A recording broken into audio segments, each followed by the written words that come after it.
사실 역사적으로 봤을 때 한국은 항상 중국의 속국이었잖아요. 한국 문화의 대부분은 중국에서 전해진 거고 한국은 스스로를 지킬 능력도 없어서 항상 중국의 보호가 필요했죠. 하버드의 한 강의실에서 거만한 발언을 하고 있는 중국 유학생이 있습니다. 이 모습을 보고 차분하지만 단호하게 반박하는 한국인 남학생을 한 여학생이 유심히 보고 있네요. 과연 이곳에서는 무슨 일이 일어나고 있는지 오늘의 사연 들어보겠습니다. 안녕하세요. 저는 하버드 대학교 역사학과에 재학 중인 레이첼이에요. 제가 이렇게 편지를 쓰게 된 건 최근에 겪은 놀라운 경험 때문이에요. 한국에 대한 제 생각이 완전히 바뀌었거든요. 그 이야기를 들려드리고 싶어요. 사실 저는 원래 중국에 관심이 많았어요. 그 시작은 제 할머니 때문이었죠. 할머니는 열정적인 중국 도자기 수집 가셨어요. 제가 어렸을 때부터 할머니 집에 가면 항상 새로운 도자기가 있었고 할머니는 그 도자기에 얽힌 이야기를 들려주셨어요. 레이첼, 이 청화백자 좀 봐. 명나라 때 만들어진 거야. 이 섬세한 문양 보이니? 이건 당시 황실에서만 사용하던 거란다. 이런 식으로 할머니는 도자기를 통해 중국의 역사와 문화를 들려주셨어요. 진나라, 당나라, 송나라, 각 시대의 특징과 그 시대 사람들의 삶까지. 어린 제게는 그 모든 게 신기한 동화 같았죠. 중학생이 되면서 할머니와 함께 도자기 전시회에도 자주 갔어요. 그러다 보니 자연스럽게 중국어도 배우기 시작했고 중국 역사책도 읽기 시작했어요. 특히 삼국지는 제 인생의 책이 되었죠. 촉한의 유비, 관우, 장비의 의리, 조조의 야망, 제갈량의 지혜. 그 이야기들이 제 상상력을 자극했어요. 대학에 와서 전공을 선택할 때도 망설임 없이 동아시아 역사를 선택했어요. 특히 중국 역사에 집중했죠. 수업 시간에 배우는 것들이 할머니가 들려주신 이야기들과 연결되는 걸 느낄 때마다 가슴이 뭉클했어요. 그러던 중 작년에 우리 학과에 중국 유학생들이 많이 들어오게 됐어요. 그 친구들과 이야기를 나누면서 현대 중국에 대해서도 많이 알게 됐죠. 고대의 영광을 뛰어넘는 현대 중국의 발전 이야기를 들으면서 정말 대단한 나라구나라고 생각했어요. 그래서 이번 여름방학 때는 꼭 중국에 가보고 싶었어요. 할머니가 들려주신 이야기 속 장소들도 가보고 박물관에서 직접 도자기도 보고 싶었거든요. 베이징, 시안, 항저우. 한 달 동안 중국을 여행하는 계획을 세웠죠. 정말 기대가 컸어요. 그런데 방학 전동 아시아 역사 수업 시간에 근대 동아시아의 국제관계에 대한 주제를 다루게 되었어요. 교수님께서 학생들에게 자유롭게 의견을 나누라고 하셨죠. 그때 중국에서 온 류라는 학생이 손을 들고 발언을 시작했어요. 사실 역사적으로 봤을 때 한국은 항상 중국의 속국이었잖아요. 한국 문화의 대부분은 중국에서 전해진 거고 한국은 스스로를 지킬 능력도 없어서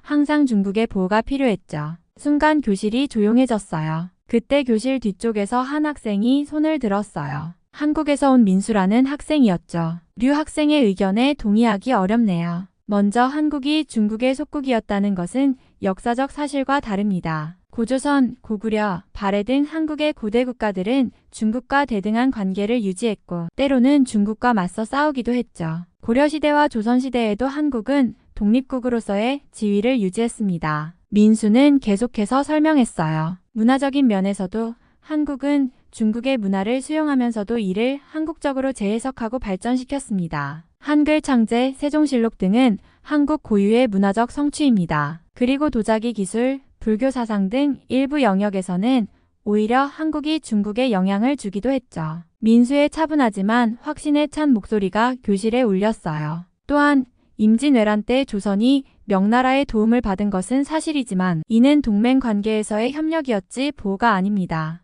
오히려 조선의 수군이 일본의 침략을 막아내 명나라를 보호했다고 볼 수 있죠. 류는 당황한 듯 했어요. 하지만 민수는 끝까지 예의를 지키며 말을 이어갔습니다. 현대에 이르러서는 한국의 경제 발전과 문화적 영향력을 전 세계가 인정하고 있습니다. K-팝, K-드라마, 한국 기업들의 세계적 성공 등이 이를 증명하고 있죠.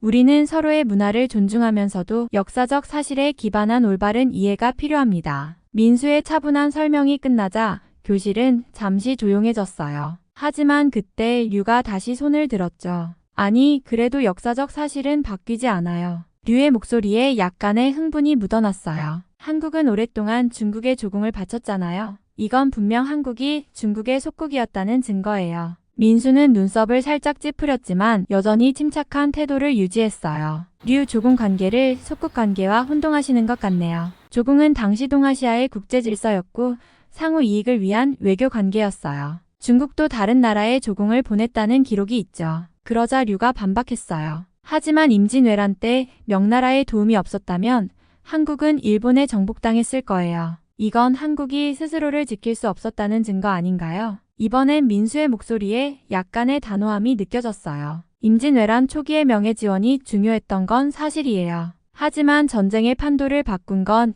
이순신 장군의 해전 승리였죠. 그리고 육지에서도 의병들의 활약이 컸어요. 더구나 정유재란 때는 조선군이 주도적으로 왜군을 물리쳤고요. 류는 여전히 물러서지 않았어요. 그래도 한국 문화의 대부분은 중국에서 왔잖아요. 한자, 유교, 불교 이런 것들 모두 중국에서 전해진 거 아닌가요? 민수는 깊은 숨을 내쉬고 대답했어요. 문화 교류는 일방적인 게 아니에요. 한국은 중국 문화를 받아들이면서도 독자적으로 발전시켰어요. 한글 창제, 팔만대장경, 청자기술 등은 세계적으로 인정받는 한국의 독창적 문화유산이에요. 오히려 이런 것들이 다시 중국에 영향을 주기도 했죠. 류가 다시 입을 열려고 할 때 교수님이 개입하셨어요. 두 학생 모두 좋은 의견을 내줬네요. 하지만 역사는 단순히 누가 누구를 지배했느냐의 문제가 아닙니다. 각 나라의 독자적인 발전 과정과 문화교류의 복잡성을 이해하는 것이 중요해요. 교수님의 말씀에 교실이 조용해졌어요.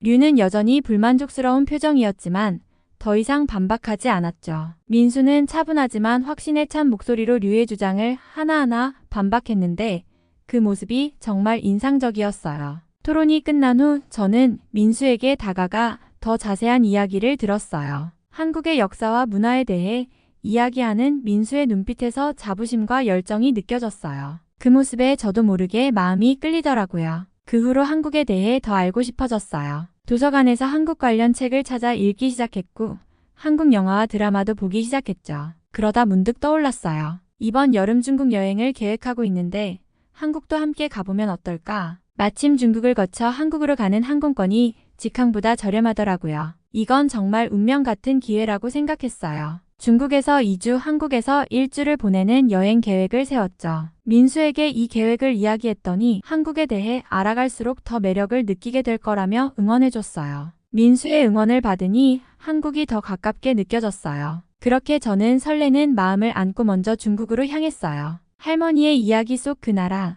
제가 그토록 동경하던 오랜 역사와 문화의 발상지로요. 공항에 도착했을 때의 그 기분이란 정말 꿈만 같았어요. 드디어 여기 왔구나 하는 생각에 가슴이 두근거렸죠. 하지만 그 설렘도 잠시 첫 번째 난관에 부딪혔죠. 제 휴대폰이 먹통이 된 거예요. 구글, 페이스북, 인스타그램 제가 늘 쓰던 앱들이 하나도 작동하지 않았어요. 나중에 알고 보니 중국의 인터넷 검열 때문이었더라고요. 할머니가 들려주신 이야기 속 중국은 이렇지 않았는데 조금 당황스러웠죠. 호텔로 가는 길에 또 다른 놀라운 경험을 했어요. 차가 너무 막히는 거예요. 그것도 모자라 운전 매너가 정말 상상 이상이었어요. 경적 소리는 끊이지 않고 차선 변경도 마음대로. 제가 알던 질서정연한 중국의 이미지와는 너무 달랐어요. 호텔에 도착해서 잠깐 쉬고 나서 첫 번째 목적지로 향했어요. 바로 고궁이었죠. 할머니가 늘 이야기해 주시던 자금성이에요. 웅장한 규모에 감탄했지만 너무 많은 관광객 때문에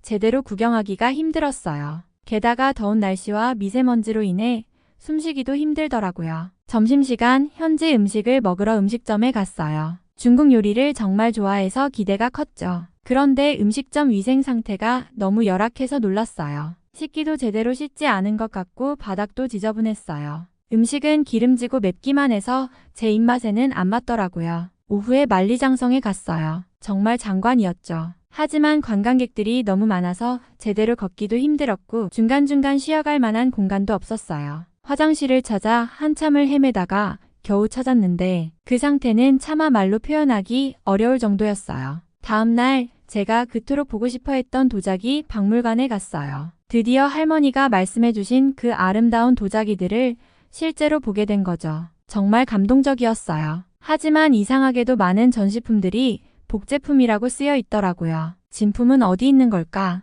조금 실망스러웠죠. 그렇게 며칠을 지내면서 점점 지쳐갔어요. 언어 소통의 어려움, 복잡한 도시, 위생 문제, 그리고 예상치 못한 문화적 차이들. 제가 꿈꿔왔던 중국과는 너무나 다른 모습이었어요. 결정적으로 베이징 오리를 먹고 심한 식중독에 걸리고 말았어요. 병원에 갔는데 의사와의 소통이 전혀 안 되더라고요. 겨우 치료를 받긴 했지만 그 경험은 정말 끔찍했어요. 그렇게 일주일이 지나고 나니 더 이상 여행을 계속할 수 없을 것 같았어요. 너무 지치고 실망스러워서 차라리 다음 목적지인 한국으로 빨리 가고 싶다는 생각뿐이었죠. 그래서 계획을 바꿔 서울행 비행기를 예약했어요. 중국에서의 힘든 경험 후 저는 한국행 비행기에 몸을 실었어요. 솔직히 말하면 그때 제 마음은 복잡했어요. 한편으로는 중국을 떠난다는 안도감이 들면서도 다른 한편으로는 한국은 과연 어떨까 하는 걱정이 되더라고요. 비행기에 타자마자 느낀 건 승무원들의 친절함이었어요. 중국어와 영어로 힘겹게 의사소통하던 것과 달리 한국 승무원들은 유창한 영어로 저를 맞아주셨어요. 작은 거였지만 뭔가 편안함을 느꼈죠. 인천공항에 도착했을 때 제 눈을 의심했어요. 공항이 너무 깨끗하고 현대적이어서 놀랐거든요. 중국 공항의 복잡함과는 완전히 달랐어요. 입국 절차도 빠르고 효율적이었고 직원들도 모두 친절했죠. 그런데 정말 놀란 건 그 다음이었어요. 제 휴대폰을 켰는데 모든 앱이 완벽하게 작동하는 거예요. 구글, 페이스북, 인스타그램. 중국에서 사용 못했던 모든 앱들이 멀쩡히 돌아가는 걸 보고 얼마나 기뻤는지 몰라요. 마치 세상과 다시 연결된 것 같은 기분이었죠. 공항에서 시내로 가는 길, 공항철도를 탔는데 이것도 놀라웠어요. 깨끗하고 효율적인 대중교통 시스템을 보면서 와, 이게 바로 선진국이구나 하는 생각이 들더라고요. 서울 시내에 도착해서 첫 번째로 한 일은 식당에 가는 거였어요. 중국에서 음식 때문에 고생한 후라 좀 걱정됐는데 한국 식당은 너무 깨끗해서 놀랐어요. 위생 상태가 훌륭했고 음식도 정말 맛있었죠. 특히 반찬들이 다양하게 나오는 게 인상적이었어요. 호텔에 체크인하면서 또 한 번 감동했어요. 직원들의 서비스가 정말 훌륭했거든요. 영어로 완벽하게 의사소통이 가능했고 제가 필요한 정보들을 친절하게 설명해 주셨어요. 방에 들어가자마자 와이파이부터 확인했는데 속도가 어찌나 빠른지 중국에서 느린 인터넷 때문에 고생한 저로서는 정말 천국 같았어요. 유튜브 영상을 끊김없이 볼 수 있다는 게 그렇게 감격스러울 줄이야. 창밖으로 보이는 서울의 야경은 정말 아름다웠어요. 반짝이는 불빛들, 깔끔하게 정돈된 거리. 아, 여기서라면 정말 좋은 경험을 할 수 있겠구나 하는 예감이 들더라고요. 잠들기 전 인스타그램에 오늘의 경험을 포스팅했어요. 가족들과 친구들에게 메시지도 보냈고요. 이 모든 게 불과 몇 시간 전만 해도 불가능했다는 게 믿기지 않았어요. 다음날 아침 저는 상쾌한 기분으로 일어났어요. 오늘의 첫 목적지는 경복궁이었어요. 지하철을 타고 가면서 놀란 게 있는데 바로 지하철 내부의 와이파이였어요. 지하에서도 끊김없이 인터넷을 사용할 수 있다니 정말 신기했죠. 게다가 지하철 안내방송이 한국어, 영어, 중국어, 일본어로 나오는 것도 인상적이었어요. 경복궁에 도착해서 정말 감동받았어요. 웅장한 건축물과 아름다운 정원, 중국의 자금성과는 또 다른 멋이 있더라고요. 특히 해설사분의 영어 설명이 정말 좋았어요. 한국의 역사와 문화에 대해 자세히 알 수 있었죠. 제가 한국에서 먹은 음식 중 가장 최고는 바로 비빔밥이었어요. 우선 저는 비빔밥의 비주얼에 완전히 반해버렸어요. 하얀 쌀밥 위에 알록달록한 채소들이 마치 팔레트처럼 놓여 있었거든요. 초록의 시금치, 노란 숙주나물, 빨간 당근, 갈색의 고사리, 그리고 가운데 놓인 노란 달걀 노른자까지 마치 아름다운 꽃다발 같았어요. 거기에 고추장이 따로 나왔는데 그 선명한 붉은색이 식욕을 자극했죠. 비빔밥을 어떻게 먹어야 할지 몰라 망설이고 있을 때 친절한 직원이 다가와 설명해 주셨어요. 고추장을 넣고 모든 재료를 잘 섞어서 드세요. 라고요. 그 조언대로 고추장을 넣고 모든 재료를 골고루 섞었어요. 그 과정에서 나물들의 향긋한 냄새와 고추장의 매콤한 향이 코를 자극했죠. 첫 숟가락을 떠먹는 순간 정말 감동이었어요. 따뜻한 밥과 아삭한 나물들의 식감이 조화롭게 어우러졌고 고소한 참기름 향과 고추장의 매콤달콤한 맛이 입안 가득 퍼졌어요. 특히 반숙된 달걀 노른자가 터지면서 모든 재료와 어우러지는데 그 맛이란 말로는 표현할 수 없을 정도였어요. 식사를 마치고 나니 왠지 몸이 가벼워진 것 같은 기분이 들었어요. 맛있으면서도 건강한 음식을 먹었다는 만족감이 들었죠. 그리고 놀란 건 밥그릇을 다 비웠는데도 무겁거나 답답하지 않다는 거예요. 중국에서 기름진 음식을 먹고 난 후에 더부룩함과는 완전히 달랐죠. 이 경험 후에 저는 완전히 비빔밥의 매력에 빠져버렸어요. 오후에는 남산서울타워에 올라갔어요. 서울의 전경을 한눈에 볼 수 있어서 정말 좋았어요. 특히 인상 깊었던 건 타워 주변의 사랑의 자물쇠였어요. 연인들의 사랑을 맹세하는 로맨틱한 문화라니 정말 스윗하더라고요. 그리고 정말 감동받은 건 길거리의 청결함이었어요. 사람들이 많이 다니는 번화가인데도 거리가 정말 깨끗했어요. 쓰레기통도 곳곳에 있어서 편리했고요. 하루를 마무리하면서 생각했어요. 와, 이렇게 안전하고 편리하고 친절한 나라가 있다니. 중국에서의 경험과는 정말 다르더라고요. 호텔로 돌아와서 샤워를 하는데 수압이 정말 좋았어요. 깨끗한 물이 콸콸 나오는 걸 보며 아, 이런 게 행복이구나 하고 생각했죠. 잠들기 전 SNS에 오늘의 사진들을 올렸는데 친구들의 반응이 뜨거웠어요. 다들 한국이 어떤지 궁금해 하더라고요. 저는 너희들도 꼭 와봐야 해. 라고 답글을 달았어요. 한국에서의 좋은 추억을 뒤로하고 이제 저는 다시 미국 하버드로 돌아왔어요. 하지만 제 마음 한편에는 여전히 한국의 모습이 생생히 남아있답니다. 이번 여행은 제 인생에 정말 특별한 전환점이 되었어요. 중국에 대한 관심으로 시작된 여행이었지만 한국에서의 경험이 제 시야를 얼마나 넓혀주었는지 모릅니다. 서울의 밤거리를 거닐며 본 현대적인 도시의 모습, 경복궁에서 느낀 오랜 역사의 숨결, 한복을 입고 걸어본 북촌 한옥마을의 고즈넉함, 그리고 무엇보다 만난 모든 한국분들의 따뜻한 미소. 이 모든 것이 제 마음속에 깊이 새겨졌어요. 이제 제 관심사는 한국과 중국을 포함한 동아시아 전체로 넓어졌어요. 다음 학기부터는 한국어 수업도 듣기로 했고 한국 역사와 문화에 대한 수업도 찾아 듣고 있어요. 민수와도 계속 연락하면서 한국에 대해 더 많이 배우고 있답니다. 민수 덕분에 아름다운 한국을 알게 되어 정말 고맙다는 인사를 하고 싶어요. 감사합니다. 오늘 사연은 하버드 대학교에 다니는 레이첼 씨의 사연을 소개해드렸습니다. 레이첼 씨는 할머니 영향으로 중국에 관심이 많은 학생이었으나 대학교 수업 시간의 일 때문에